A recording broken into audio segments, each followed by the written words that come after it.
Hades 2 is coming. When? Nobody knows for sure, but very soon. Regardless, whether you're new to Hades or a fan of the first game, learning through making mistakes will be a common theme in Hades 2.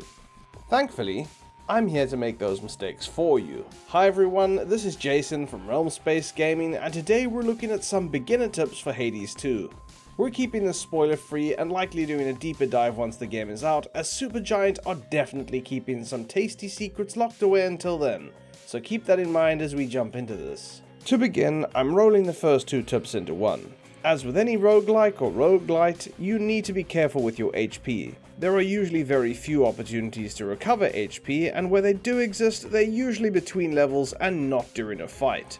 This isn't one of those games where you can effectively sustain tanking damage, so it's better to use your dash or your dodge, or just to keep staggering enemies where possible. However, that said, don't be too dismayed if you suffer an early death, because in a way, dying is required in order to progress. More so than most roguelike games for that matter, as dying sends you back to the main hub, where you not only have the opportunity to spend currencies to change your build or alter the conditions of your next run, but you also get an opportunity to talk to NPCs. This is typically how you progress elements of the game's story, and they'll often come to talk to you with reference to your last life and the enemies that defeated you, maybe giving you hints or tips for how to defeat them again next time. All of this is to say, I personally think that if you're too good at the game and just never seem to die at all, you'll likely be missing out a bit, so you really should feel free to experiment with stuff, as failure comes wrapped with gold foil in the Hades games. Our second tip relates to combat in Hades 2. A lot of weapons' basic attacks will stun enemies briefly, stopping them from coming closer to you and interrupting their attacks. This in turn allows you to combo up with them to destroy them quickly. But it's not true of all enemies. Watch out for enemies with the glowing aura. The game doesn't tell you this, though I suspect it will in the full release, but these guys are totally immune to stagger or stun from your attacks, so your best bet is to try and take them down quickly and rely on dodging to avoid their damage. This is one of the more important combat tips, as they can be really tricky to notice sometimes, and if you try to fight them like a regular enemy, it most likely won't end super well. After enough attacks, you will eventually break their special shield aura, and then they just act like a normal enemy.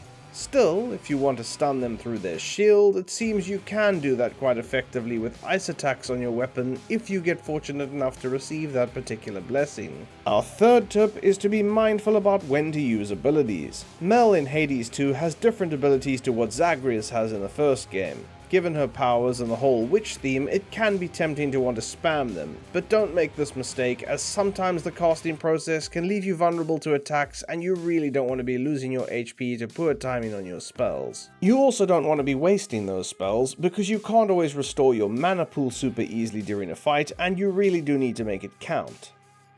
Our fourth tip is to keep an eye on the terrain during your fights. Players from Hades 1 might remember this, though it isn't a feature common to the genre, especially games from this angle, but you actually can damage enemies by dropping bits of terrain on them or attacking them into walls and so on along those lines. In some cases, you end up dealing significantly more damage for incorporating a terrain attack, so look for opportunities to use them against more dangerous enemies where possible, or whole hordes of enemies if you can. Terrain attacks travel quite a lot further than they look like they do after all. Tip 5 is to pay attention to the doors and don't just rush through them. Try to pick according to your needs. Not only will each door display the reward for beating the next room or tell you what's in it, but they'll also show a secondary symbol below it sometimes.